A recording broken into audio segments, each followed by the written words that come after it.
Assalamualaikum warahmatullahi wabarakatuh. Waalaikumsalam warahmatullahi wabarakatuh. Yang terhormat Kepala Sekolah SD Negeri 21 Pontianak Barat Bu Ernita Simankalut SPD. Yang terhormat rekan-rekan guru dan staf SD Negeri 21 Pontianak Barat yang saya hormati. Alhamdulillah kita panjatkan puji dan syukur kehadirat Allah Subhanahu wa taala.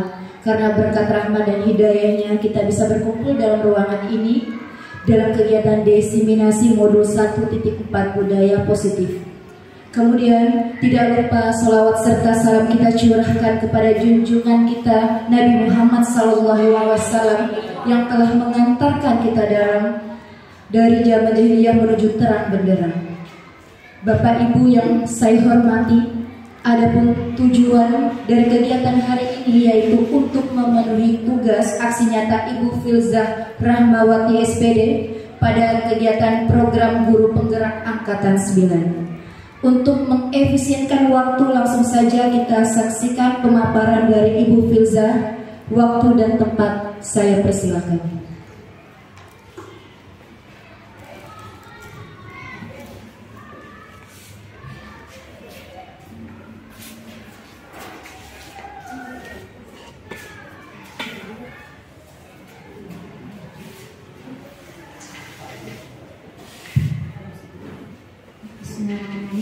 Assalamualaikum warahmatullahi wabarakatuh.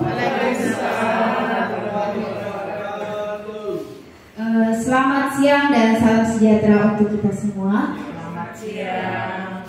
Alhamdulillahirabbil alamin, kita panjatkan puji dan syukur kehadirat Allah Subhanahu wa taala karena berkat rahmat dan hidayahnya kita bisa berkumpul di ruangan ini dalam agenda kegiatan diseminasi modul 1.4 budaya positif pendidikan guru penggerak angkatan 9. Dan saya ucapkan banyak terima kasih kepada rekan-rekan guru, Bapak Ibu guru yang sudah bersedia untuk mengikuti acara diseminasi hari ini. Di sini saya hanya sekedar sharing dan saya mungkin minta masukan atau pendapat dari Bapak Ibu sekalian. Baik, langsung saja.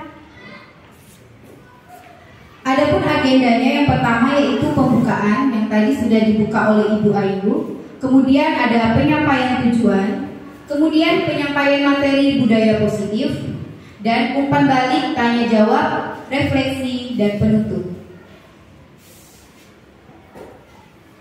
Adapun tujuan diseminasi hari ini diharapkan kita dapat mengimplementasikan budaya positif di sekolah agar terjadi perubahan positif dalam proses peningkatan pengembangan mutu dan pencapaian visi sekolah.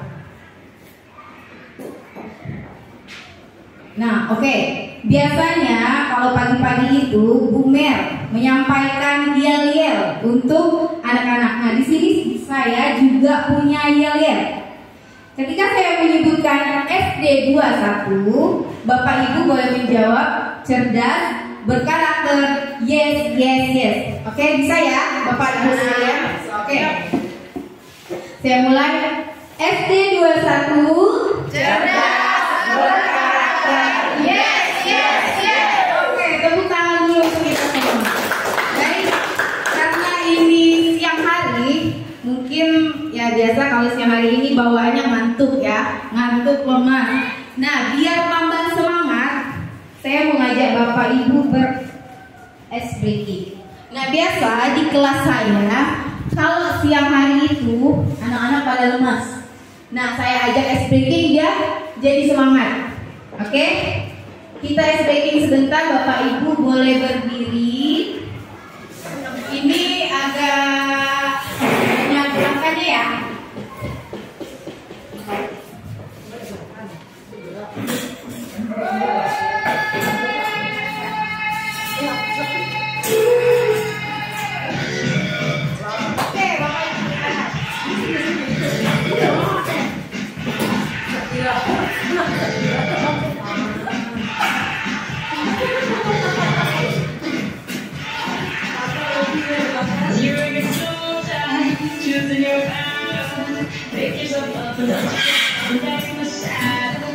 You're on the front porch, everyone's watching.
Kita kembali boleh Bu. Kita kembali ke materi kita. Oke, silakan tarik nafas dulu Bu. Saya juga sama ngos-ngosan. Oke. Nah, sebelum kita melanjutkan ke materi, di sini saya ada membuat 3 pertanyaan otomatik. Apakah Bapak atau Ibu setuju apabila yang pertama, pemberian hukuman dapat mendisiplinkan peserta didik? Setuju atau tidak? Pak Ibu, pemberian hukuman dapat mendisiplinkan peserta didik? Setuju? Setuju. Kenapa setuju? Saya berikan alasan? Boleh ya, silakan Ibu. Ya. Terima kasih. Jadi saya mengatakan setuju atas sebuah pertanyaan tadi, bahwa tetapi ada yang perlu digarisbawahi bahwa hukuman itu harus bersifat positif ya. Ya, bukan hanya hukuman di zaman dulu yang bersifat fisik lagi, tapi adalah hukuman yang mendidik. Saya pikir tidak perlu saya jelaskan panjang lebar untuk hukuman yang positif tersebut. Demikian, terima kasih. Ya. Terima kasih Bu Mer. Berarti Bu Mer setuju ya, pemberian hukuman dapat mendisiplinkan peserta didik. Oke. Kita lanjut yang kedua, pemberian reward atau hadiah dapat meningkatkan prestasi peserta didik. Setuju atau tidak? Setuju ya, pemberian hadiah. Terus yang ketiga, guru harus mampu memberikan solusi untuk peserta didik yang bermasalah. Setuju? Sangat setuju ya Bu. Ya, oke. Nah, di pemaparan saya selanjutnya akan menjawab pertanyaan-pertanyaan pemantik ini. Oke?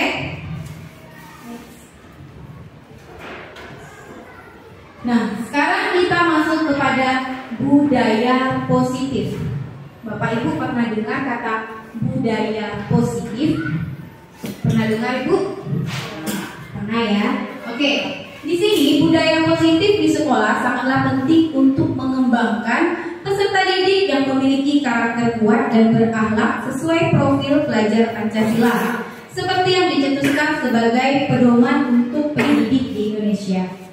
budaya positif juga dikatakan sebagai perwujudan dari nilai-nilai atau keyakinan universal di sekolah.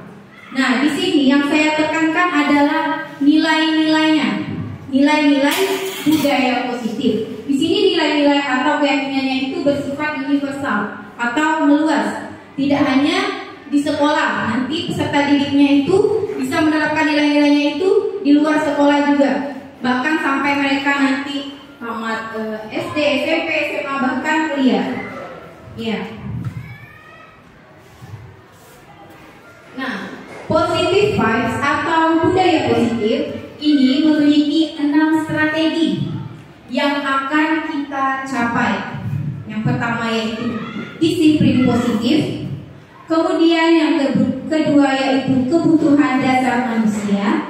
Kemudian motivasi perilaku manusia, posisi kontrol guru, keyakinan kelas, dan segitiga restitusi.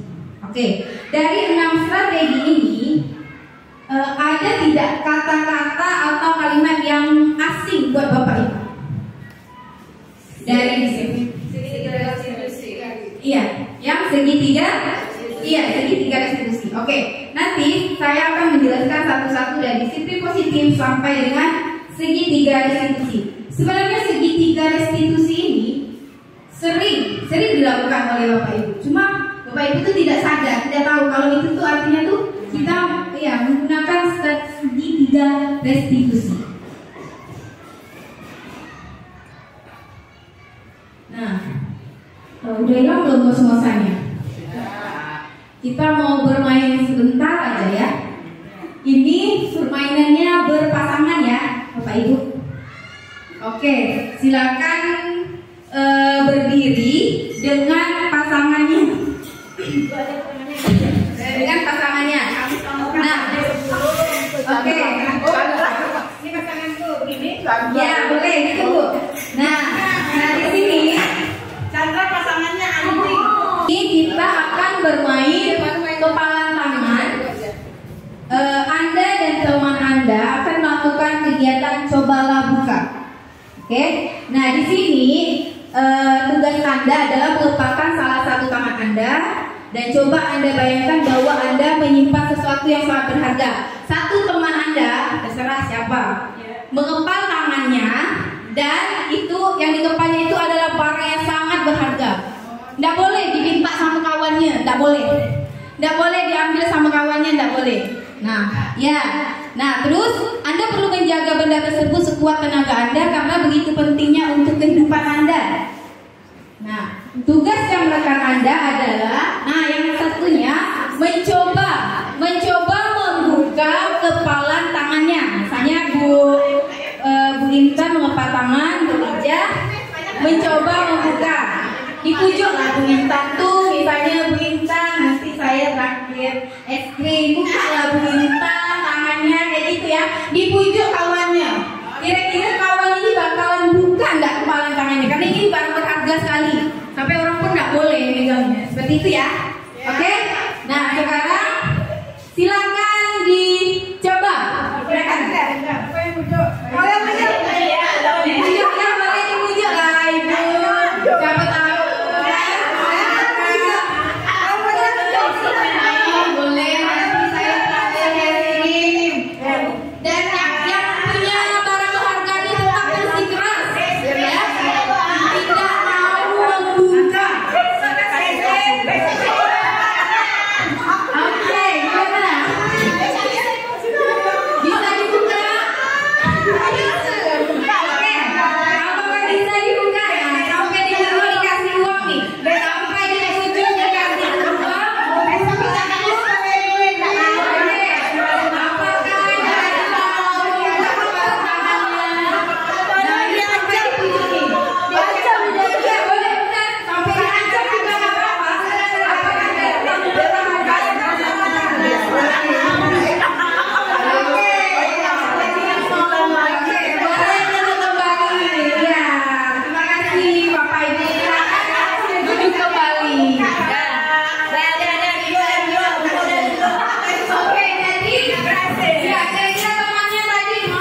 dari permainan yang tadi mengepal tangan, apa yang dapat kita pahami? Membuka atau tidak kepalan tangan ini itu tergantung pada diri kita sendiri. Ya, di sini yang berperan adalah teori kontrol kita. Nah, teori kontrol inilah yang akan mengantarkan kita pada budaya positif. Jadi di sini kita yakin sekali ya, yakin pada diri kita tidak mau melepas kepala tangan kita. Oke, sampai di sini mungkin ada yang mau bertanya, boleh. Oke.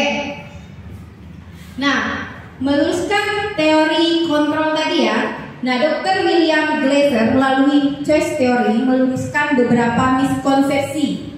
Jadi si Dr. William ini memiliki 3 teori kontrol. Nah, yang pertama kata si William ini, guru mengontrol murid. Nah, sebetulnya kita tidak bisa mengontrol murid. Jika dia tidak mau, harus ada dorongan sendiri dari diri murid itu. Iya. Kemudian yang kedua ada penguatan positif, efektif dan bermanfaat.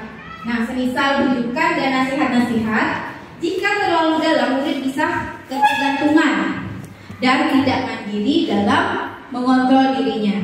Dan yang ketiga, kritikan dapat membuat orang merasa bersalah, dapat menguatkan karakter. Seperti kalaupun kita harus mengeluarkan kritikan, maka kritiklah secukupnya.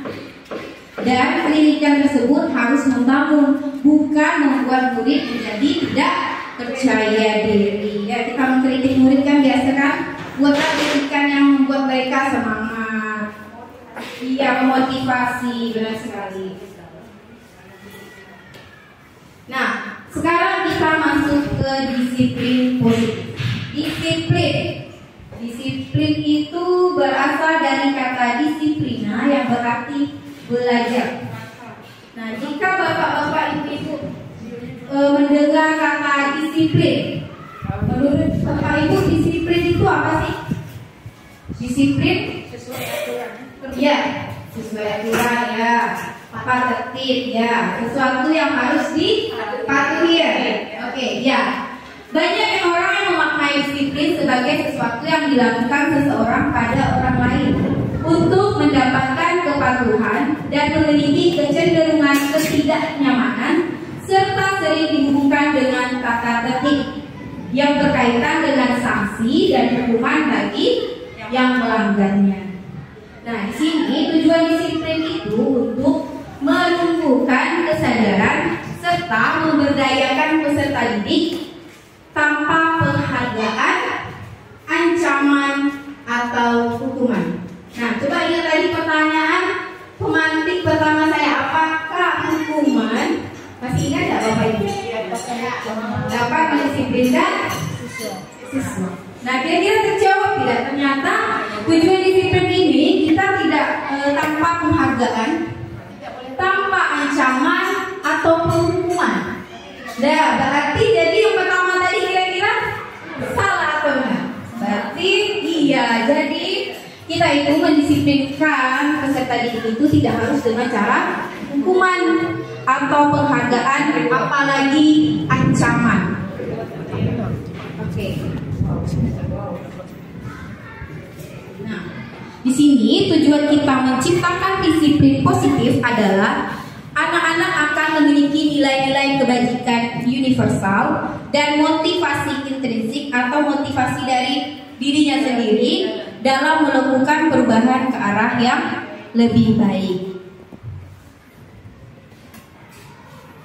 Nah, tadi nilai-nilai kebajikan yang sudah saya katakan itu nilai-nilai kebajikan universal yang mengacu kepada profil pelajar Pancasila.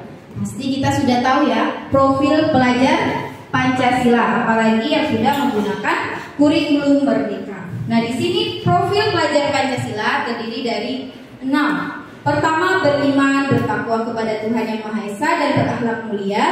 Kemudian bernalar kritis, bergotong royong, berkebinekaan global, mandiri dan kreatif. Nah, nilai-nilai inilah yang kita harapkan ada pada peserta didik kita.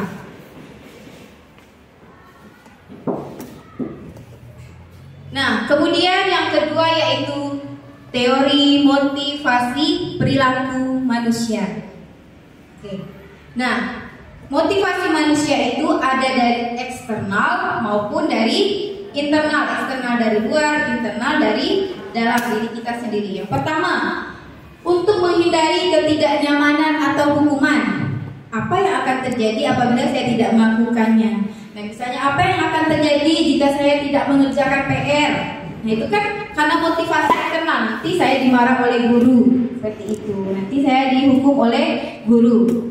Kemudian yang kedua, untuk mendapatkan imbalan dari orang lain atau institusi, misalnya apa yang akan saya dapatkan apabila saya melakukannya? Apa yang akan saya dapatkan jika saya membantu, misalnya membantu ibu ini untuk mengambil buku? Apa yang akan saya dapatkan? Berarti itu kan karena motivasi dari luar, bukan dari dirinya sendiri.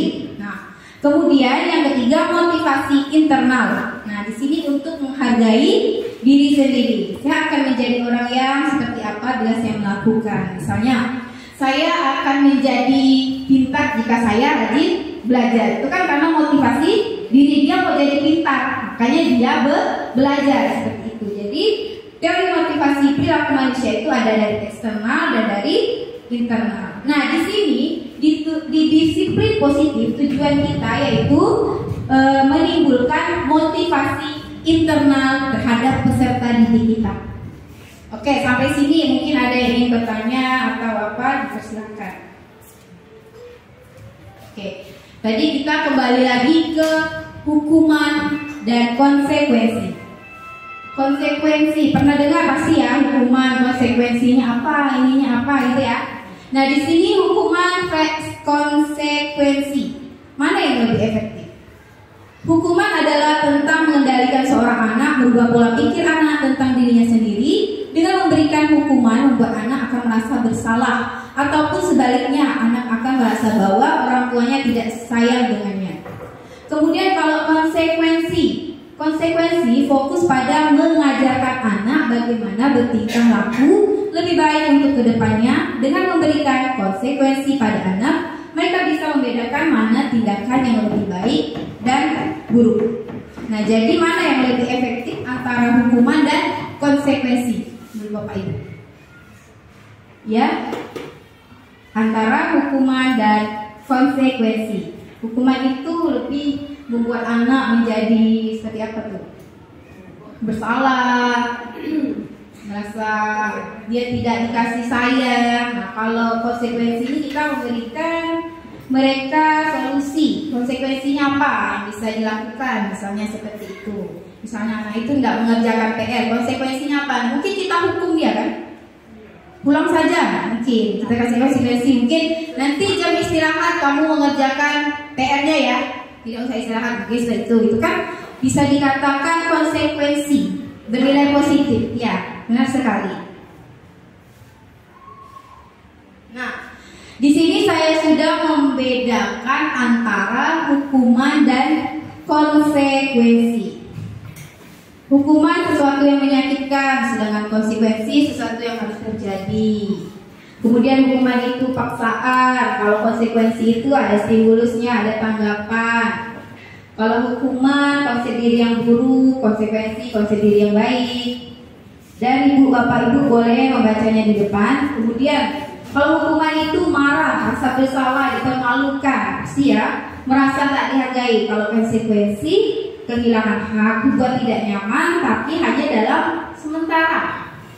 Time out. Kalau hukuman itu berlangsung, kan sampai diingat sampai kapanpun. Kalau konsekuensi ini tidak. Nah, untuk merefleksi tadi apa yang saya jelaskan, kira-kira menurut Bapak Ibu, tindakan guru mencatat 100 kali di dalam buku kalimat "saya tidak akan terlambat lagi karena terlambat ke sekolah", menurut Bapak Ibu itu hukuman atau konsekuensi? Hukuman ya. Oke, karena dia ditugaskan untuk menulis. Itu kan berarti fisik dia ya, disuruh menulis, pasti capek 100 kali. Kemudian lari mengelilingi lapangan basket 2 kali karena terlambat hadir di sekolah. Hukuman atau konsekuensi? Hukuman ya. Oke. Murid diminta untuk push up 15 kali karena tidak menggunakan masker ke sekolah. Hukuman juga. Itu hukuman atau konsekuensi? Hukuman ya. Oke. Menggantikan kertas tugas teman yang dicoret-coret. Hukuman atau konsekuensi ya? Iya, konsekuensi. Kemudian membersihkan tumpahan air di meja tulis karena tersenggol pada saat belajar. Oke, konsekuensi. Kemudian murid disuruh untuk tidak mengenakan sepatu seharian di sekolah karena tidak mengenakan sepatu hitam. Itu hukuman atau konsekuensi? Oke. Dan yang terakhir, lari mengelilingi lapangan basket 2 kali karena terlambat 10 menit untuk pelajaran PJOK. Konsekuensi. Oh, yang dijawab langsung sama guru PJOK. Katanya yang terakhir itu adalah konsekuensi. Coba kita cek jawabannya ya. Iya, ternyata jawabannya benar semua. Ya, mencatat 100 kali hukuman. Ya, karena dia fisiknya kan disuruh mencatat itu kan capek, mencatat sampai 100 kali. Terus mengelilingi lapangan basket lagi karena terlambat hadir. Kemudian diminta push up, menggantikan kertas tugas teman. Nah, itu sebuah konsekuensi. Kemudian membersihkan tumpahan air di meja tulis, itu konsekuensi. Nah, disuruh untuk tidak mengenakan sepatu seharian hanya karena dia pakai sepatu tidak hitam. Jadi dia disuruh lepas sepatunya. Kan kasihan satu harian dia tidak memakai sepatu. Jadi itu adalah hukuman. Nah, yang kemudian ini lari mengelilingi lapangan basket 2 kali karena terlambat 10 menit tapi di pelajaran PJOK. Nah, itu adalah konsekuensi. Mungkin kalau di pelajaran di kelas bisa jadi hukuman ya, karena disuruh berlari mengelilingi lapangan basket. Nah, tadi ada 6 tahapan ya dalam budaya positif. Salah satunya restitusi tadi ya yang kasih. Apa sih itu restitusi? Kata Bapak itu belum pernah dengar, padahal sering loh kita melakukannya sehari-hari. Restitusi. Restitusi adalah proses menciptakan kondisi bagi murid untuk memperbaiki kesalahan mereka sehingga mereka bisa kembali pada kelompok mereka dengan karakter yang lebih kuat. Restitusi juga merupakan proses kolaboratif yang mengajarkan murid untuk mencari solusi untuk masalah mereka dan membantu murid berpikir tentang orang seperti apa yang mereka ingin menjadi, maksudnya tujuannya, dan bagaimana mereka harus memperlakukan orang lain menurut Gassen 2004. Jadi di sini intinya restitusi ini bertujuan untuk membantu peserta didik menuju kepada disiplin positif dan memulihkan dirinya dari berbuat salah sehingga mereka tahu bagaimana memperlakukan orang lain. Intinya restitusi ini adalah cara bagaimana kita mengatasi masalah atau kasus yang ada pada peserta didik kita. Nah, ada 3 tahapan restitusi. Yang pertama yaitu menstabilkan identitas, kemudian validasi tindakan yang salah, dan yang ketiga menanyakan keyakinan. Nah, biar Bapak Ibu bisa membedakan apa sih hukuman, apa itu konsekuensi dan restitusi, di sini saya memberikan contoh kasus. Ada siswa yang sering tidak mengerjakan tugas rumah atau PR. Hukuman, misalnya kita kalau menghukum, guru menghukum siswa tersebut berdiri di bawah tiang bendera selama 15 menit. Maka kondisi guru saat itu pasti marah dan siswa pun takut. Kalau konsekuensi, guru memberi konsekuensi untuk mengerjakan PR setelah jam istirahat. Di sini guru terlihat tegas dan siswa pun menghormati peraturan. Nah, yang ketiga yaitu restitusi. Di sini guru menanyakan keyakinan kelas dan membantu siswa menyelesaikan masalahnya. Nah, di sini keadaan guru sangat terbuka sehingga siswa menghormati dirinya dan orang lain. Oke, pada kata restitusi keyakinan kelas. Keyakinan kelas. Apa sih itu keyakinan kelas? Pasti di setiap kelas punya keyakinan kelas masing-masing. Misalnya contoh keyakinan kelas disiplin, kayak seperti kesepakatan kelas. Nah, keyakinan kelas itu seperti kesepakatan kelas. Nah, tadi mengapa sih tidak peraturan saja? Mengapa harus keyakinan kelas? Apa tidak peraturan kelas? Siswa tidak mematuhi peraturan, gitu kan? Tapi di situ katanya restitusi itu siswa tidak mematuhi keyakinan kelas. Nah, kenapa? Di sini saya memberi contoh yang pertama, mengapa kita memiliki peraturan harus menggunakan helm bila mengendarai kendaraan roda 2. Nah, kalau bapak ibu pergi ke sekolah, pergi ke pasar, pasti naik motor, pasti menggunakan helm kan? Mengapa bapak ibu menggunakan helm? Yang pertama, untuk melindungi diri dari misalnya panas kan? Terus yang kedua, hal negatifnya kita melindungi kepala kita bisa terjadi sesuatu yang tidak diinginkan. Berarti kita menggunakan helm itu peraturan atau keyakinan diri kita? Iya, keyakinan kan? Karena kita takut tadi itu diri kita misalnya terjadi hal-hal yang tidak diinginkan. Nah, yang kedua, mengapa kita memiliki peraturan 3M? Yang memakai masker, mencuci tangan, dan menjaga jarak. Waktu COVID-19 kemarin, kita kan dianjurkan ya dari pemerintah untuk memakai masker. Supaya apa? Supaya tidak tertular COVID-19. Nah, pada saat itu ada juga yang tidak menggunakan masker, tapi kita tetap kan menggunakan masker karena kita apa? Kita takut kita tertular COVID-19. Jadi itu adalah suatu keyakinan diri kita, bukan peraturan. Nah, yang terakhir, ketika mengikuti pelatihan kita tidak mau datang terlambat, itu aturannya. Tapi biasa ada juga kan yang datang terlambat, tapi kita tidak mau nih terlambat karena kita tidak mau ketinggalan materi yang akan disampaikan. Nah, jadi keyakinan kita harus datang tepat waktu karena tidak mau ketinggalan materi. Jadi motivasi itu timbul dari diri kita sendiri, yaitu motivasi intrinsik. Kembali ke nilai-nilai atau keyakinan-keyakinan lebih menggerakkan seseorang dibandingkan mengikuti serangkaian peraturan. Keyakinan kelas itu pasti kita lakukan, bukan keyakinan kelas. Maksudnya keyakinan daripada peraturan. Peraturan sering kan kita bantah biasa kan. Nah, kita langgar. Oke. Nah, di sini saya bersama peserta didik saya membuat keyakinan kelas. Nah, keyakinan kelas ini dibuat berdasarkan kesepakatan antara guru dan siswa yang bersifat universal. Nah, di sini saya mengarahkan peserta didik saya untuk terserah mau menulis apa, mau keyakinan kelas seperti apa. Banyak yang menulis, ada yang ingin kelasnya bersih, bertanggung jawab, mengerjakan tugas tepat waktu, rajin, disiplin. Nah, seperti itu. Jadi mereka menggunakan stick note, ditempel di keyakinan kelas tersebut. Nanti setelah itu kita rangkum dan akhirnya terbentuklah sebuah kesepakatan kelas seperti yang di bawahnya itu. Nah, sedangkan peraturan biasanya dibuat oleh guru bersifat satu arah yang menentukannya kita. Ya.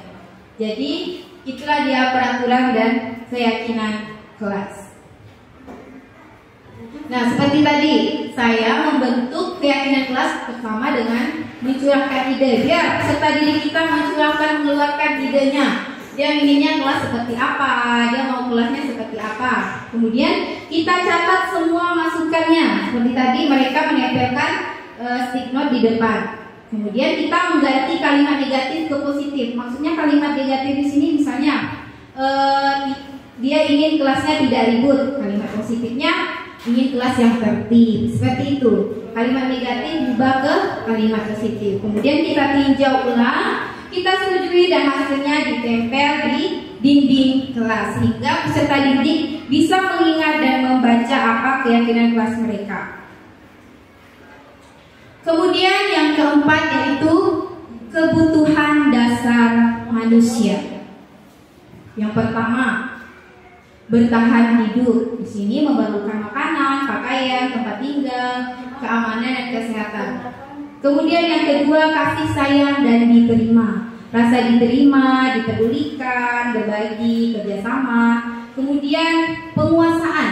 Di sini ingin dihargai, keinginan untuk dianggap, memimpin, berprestasi, diakui dan didengar.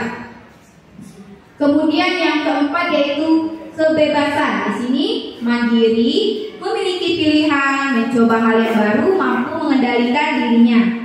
Dan yang terakhir yaitu kesenangan, bermain, humor, antusiasme dan tertawa. Nah, di disiplin positif ini saya lebih mengarah kepada kesenangan. Karena anak-anak kita senang dengan bermain, kan, tertawa, humor, apalagi di dalam kelas. Mereka maunya hanya bermain. Iya, jadi di sini saya memfokuskan di kesenangan. Kemudian yang kelima yaitu posisi kontrol. Nah, di posisi kontrol ini terdapat 5 tahapan. Yang pertama ada penghukum, membuat rasa bersalah, kemudian ada sebagai teman, pemantau, dan manajer atau manajer. Nah, di sini posisi kontrol ini diuntukkan untuk guru. Nah, sebaiknya seorang guru itu harus memiliki posisi kontrol sebagai seorang manajer. Mengapa demikian? Kita lihat penjelasannya. Nah, di sini. Di sini saya memberikan contoh kasus. Siswa tidak menggunakan atribut lengkap ketika upacara seni. Sering ya, gitu ya. Nah, jika posisi kita di sini sebagai penghukum, maka yang kita katakan pasti patuhi aturan sekolah, lalu berdiri di depan, di bawah tiang bendera. Nah, jika posisi kita sebagai pemantau, maka kita bisa mengatakan kamu sudah melanggar apa peraturan dan konsekuensinya. Dan jika kita sebagai teman, ayolah berperilaku tertib, buatlah bapak ibu gurumu bangga. Hari ini tidak apa-apa, kamu salah. Itu kalau posisi kita sebagai teman. Nah, kalau kita sebagai pembuat rasa bersalah, berapa kali bu guru harus memberitahu kamu, bu guru kecewa sama kamu. Nah, begitu juga dengan yang manajer. Jika kita posisi kontrolnya di manajer, maka yang akan kita katakan yaitu, apakah kamu tahu kesalahanmu? Kira-kira bagaimana kamu memperbaiki kesalahanmu ini? Oke. Dari kelima posisi kontrol ini, kira-kira mana yang baik untuk kita terapkan ke siswa kita sebagai seorang guru? Sebagai seorang guru kita harus memiliki ini 5 posisi kontrol. Kira-kira menurut Bapak Ibu, bagaimana yang harus kita miliki sebagai seorang guru? Apakah penghukum, apakah pemantau, teman, atau pembuat rasa bersalah, atau manajer? Kira-kira posisi kontrol yang mana yang harus kita miliki? Ya, boleh pemantau, teman, iya benar sekali itu. Iya, penghukum. Oke, kalau 5 kali tidak membawa atribut lengkap, iya, berarti Bapak mau di posisi penghukum ya Pak ya. Oke, nah sebagai seorang guru, kalau bisa kita berada di posisi manajer, teman, dan pemantau. Kalau kita di posisi manajer, pasti kita udah bisa menjadi teman, juga bisa menjadi pemantau. Udah masuk semuanya kalau kita menjadi manajer. Iya. Kalau pembuat rasa bersalah, nah ini kasihan peserta didiknya. Pembuat rasa bersalah kita membuat peserta didik merasa seolah-olah dia bersalah. Oke. Di sini segitiga restitusi. Yang tadi ya. Ada 3, menstabilkan identitas, validasi kebutuhan, dan menanyakan kepentingan. Nah, di sini menstabilkan identitas itu seperti setiap orang pasti pernah melakukan kesalahan. Kamu bukan satu-satunya yang pernah melakukan ini. Nah, di sini misalnya si peserta didik itu melakukan kesalahan, terus kita panggillah dia, kita bilang kepada dia, setiap orang pasti pernah melakukan kesalahan. Kamu bukan satu-satunya yang pernah melakukan ini. Kemudian kita validasi kebutuhannya. Kamu tentu punya alasan kan mengapa kamu melakukan ini. Misalnya mengapa kamu terlambat, pasti ada alasannya. Perlu kita tanyakan seperti itu. Adakah cara yang lebih efektif untuk mendapatkan apa yang kamu butuhkan? Di sini kita menanyakan kepada dia, apakah ada cara supaya kamu tidak terlambat ke sekolah seperti itu. Kemudian menanyakan keyakinan. Nah, disinilah nilai-nilai apa yang telah kita sepakati di kelas. Kita tanya, nah kamu sudah melanggar keyakinan kelas yang mana kalau terlambat datang ke sekolah? Oke. Nah, di sini saya akan melihatkan atau memberi contoh sebuah kasus. Di sini ada kasus anak yang suka datang terlambat. Bagaimana seorang guru mengatasi masalah tersebut dengan menggunakan segitiga restitusi.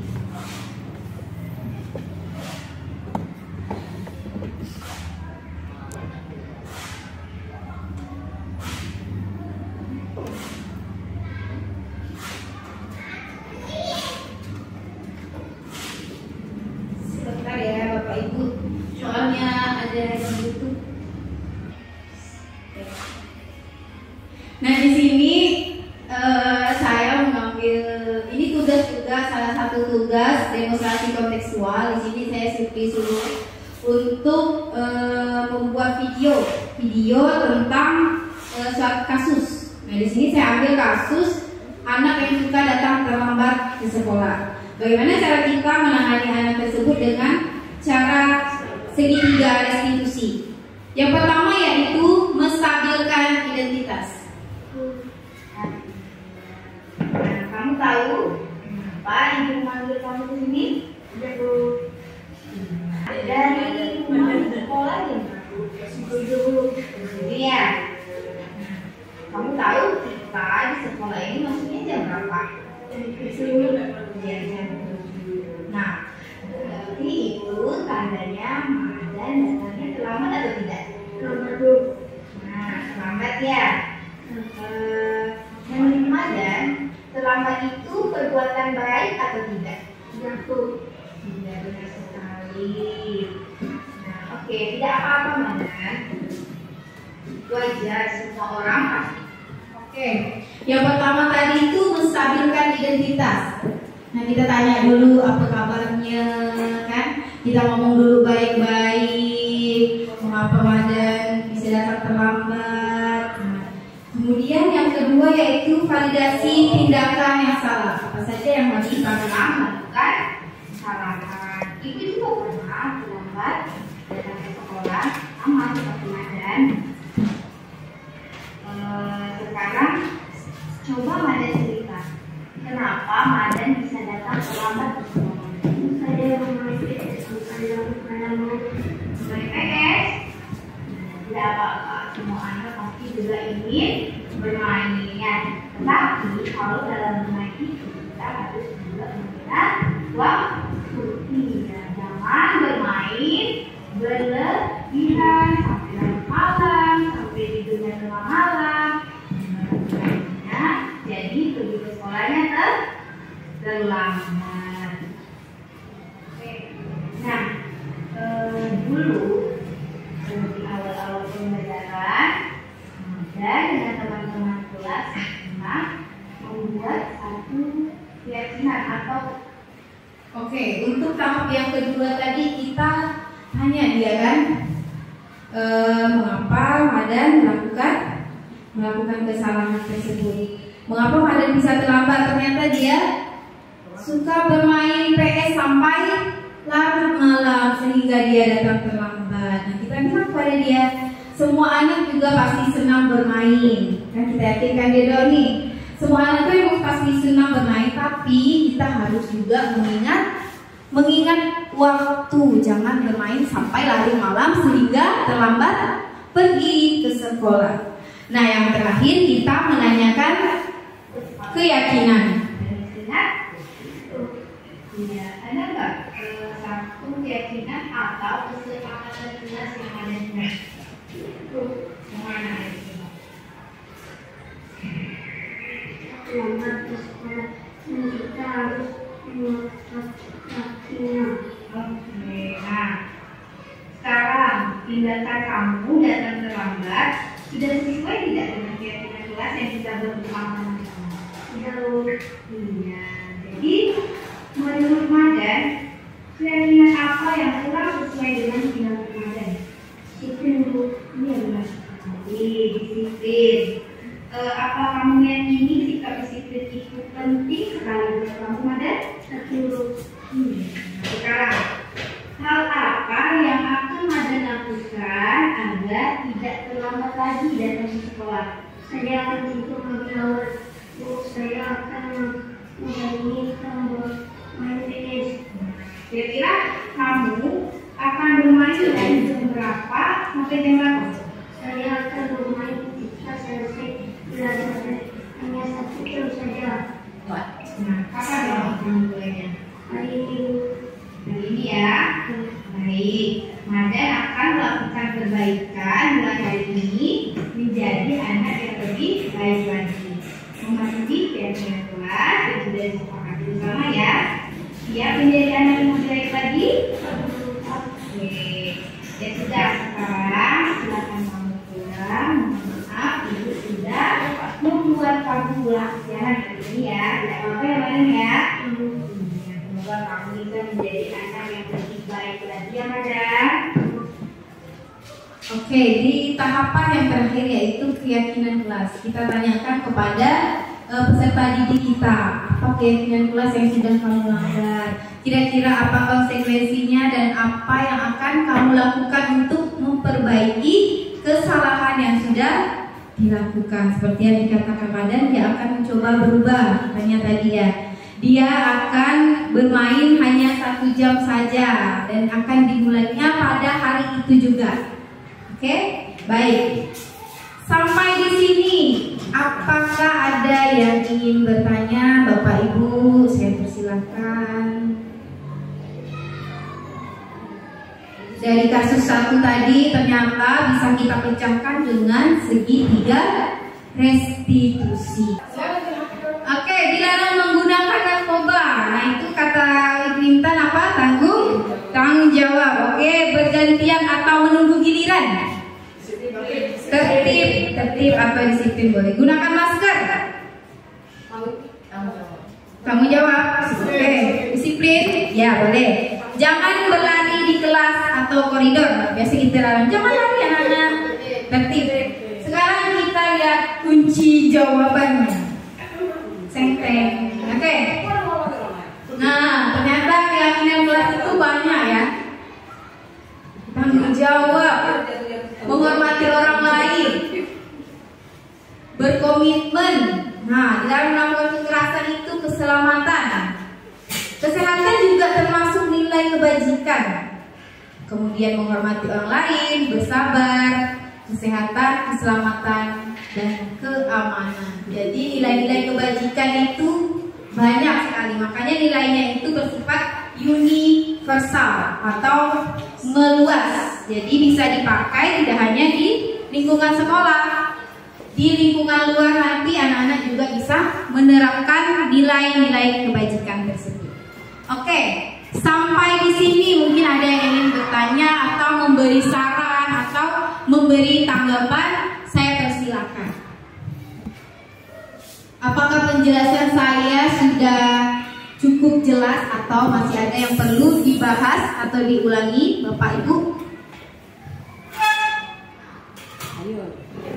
Itu tadi, saya tuh tadi kan baru tadi sama yang segitiga restitusi. Segitiga restitusi. Kan kata Bu Evi itu tuh kita udah biasa aja tuh Menerapkannya sehari-hari. Iya. Cuma kadang itu tadi pas diskusi sama Bu Riza itu kayaknya itu apa bisa langsung kita terapkan ke semua siswa kita gitu. Kayaknya ada kita ini udah kita pakai segitiga restitusi ya. Gitu. Nah tapi masih aja dia begitu lagi mengulangi kesalahan sama. Kita harus bagaimana?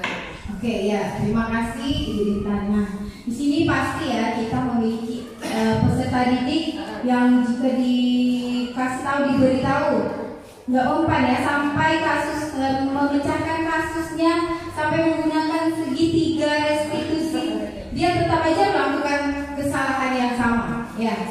Nah jadi di sini apa yang harus kita lakukan? Nah disinilah orang tua sangat berperan penting. Nah jadi di sini kita bisa memanggil orang tuanya. Itu adalah salah satu jalannya agar mungkin kasus misalnya permasalahan anaknya sering datang terlambat atau anaknya sering tidak mengerjakan PR. Nah kita harus tahu juga mungkin dia punya masalah di luar yang kita tidak tahu. Tapi saya yakin insya Allah dengan menerapkan segitiga restitusi tadi, kita akan mencoba bertanya sama peserta didik kita. Pasti nanti lama-kelamaan dia akan menjawab apa permasalahan mereka sebenarnya. Mengapa sih dia sering terlambat? Tapi memang jika memang tidak bisa ya salah satu jalannya kita juga harus panggil orang tua atau wali muridnya. Karena kan memang kita tidak tahu apa yang terjadi di lingkungan keluarga peserta didik kita. Oke, bagaimana Ibu Intan? Oke, terima kasih. Apa ada yang ingin bertanya lagi? Boleh tidak sih? Oh boleh, silakan Ibu. Bukan bertanya sih. Oke, boleh. Harus pakai mic ya. Jadi yang pertama tadi kan disiplin positif ya. Nah disiplin positif itu kan tentunya diawali dari keyakinan ya. Keyakinan yang dibuat. Kalau dibuat di sebuah kelas berarti itu keyakinan kelas gitu ya. Nah bisa jadi itu jadi keyakinan sebuah sekolah gitu ya. Bisa. Nah Keyakinan kelas atau keyakinan sekolah? apa yang saya pikirkan pada tingkatan yang lebih tinggi ini sangat bagus kalau mereka itu sampai pada tingkat keyakinan gitu untuk menertibkan diri dari dirinya sendiri ya. Sebagaimana seperti kita misalkan tingkat keyakinan kita pada Allah Subhanahu Wa Taala bahwa kita puasa dalam keadaan puasa di mana-mana sebenarnya kita bisa curang aja kan, minum makan di mana sampai ke rumah kita ngakuknya puasa kan. Tapi karena tingkat keyakinan kita sangat tinggi itu sehingga kita tidak melakukan itu. Nah, kalaulah tingkat keyakinan ini bisa ya pelan-pelan kita terapkan, sungguh sangat bagus. Kita mendapatkan disiplin yang benar-benar timbul dari diri mereka, tingkat keyakinan mereka. Bagus, cukup bagus. Itu saja. Oke, baik. Terima kasih Bu Mariam. Tanggapan Bu Mariam sangat benar sekali. Ya, jadi keyakinan itu bisa timbul memang dari diri kita. Apalagi kalau kita bisa membuat peserta didik kita itu yakin. Nah, seperti yang dikatakan Ibu Mariam tadi, jika kita puasa, kita bisa saja curang ya. Nah, diam-diam kita makan, minum, tapi kita karena kita yakin tadi ya, kita takut dosa, jadi kita puasalah sampai full. Oke, nah jadi keyakinan diri inilah yang perlu kita tingkatkan, kita terapkan kepada peserta didik kita. Oke, sampai di sini masih ada yang ingin mungkin bertanya atau sekedar memberi tanggapan? Oke, jika tidak ada, saya ucapkan banyak-banyak terima kasih kepada Bapak, Ibu Guru yang sudah bersedia hadir pada kegiatan diseminasi ini, walaupun hanya sekedar sharing tentang budaya positif yang sudah saya dapatkan pada pembelajaran di Guru Penggerak Angkatan 9. Baik, terima kasih banyak. Saya akhiri. Wassalamualaikum warahmatullahi wabarakatuh. Ya, demikianlah pemaparan dari Bu Filzah Rahmawati berkaitan diseminasi tentang budaya positif. Dan ada beberapa poin yang dapat saya simpulkan bahwa disiplin itu merupakan sikap yang ditanamkan dengan kesadaran tanpa adanya rasa ancaman maupun hukuman dari pihak luar. Kemudian untuk menanamkan disiplin, guru tentunya harus paham betul perbedaan dari hukuman, konsekuensi, segi tiga restitusi, dan penerapannya di dalam kelas. Oke, saya akhiri kegiatan diseminasi kita pada siang hari ini. Semoga nantinya ilmu yang diberikan pada siang hari ini dapat kita terapkan di kelas kita masing-masing. Akhir kata, wabillahi taufiq wal hidayah. Wassalamualaikum warahmatullahi wabarakatuh.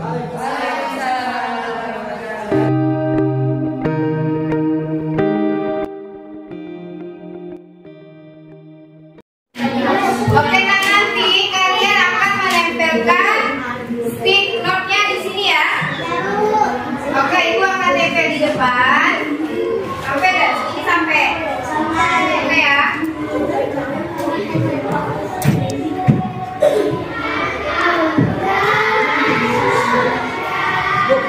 Itu di depan ya.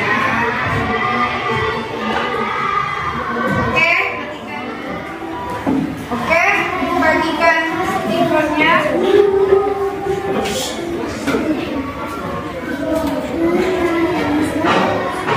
Silakan ditulis bawahnya namanya ya. Nanti kalian tulis kelas yang seperti apa yang kalian inginkan. Oke?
kalian ini kayak gimana? Misalnya tertib sama dengan aku berikan kelas yang ya, bukan tugas misalnya tetap bukan tugas tepat waktu, datang tidak terlambat, tertib, rapi, mendengarkan guru, tanggung jawabnya boleh. Nanti kalian tempel lagi di sini ya, kesepakatan kelas. Oke, bisa ya? Nanti aku akan bagikan stick note-nya seperti yang tadi. Kalian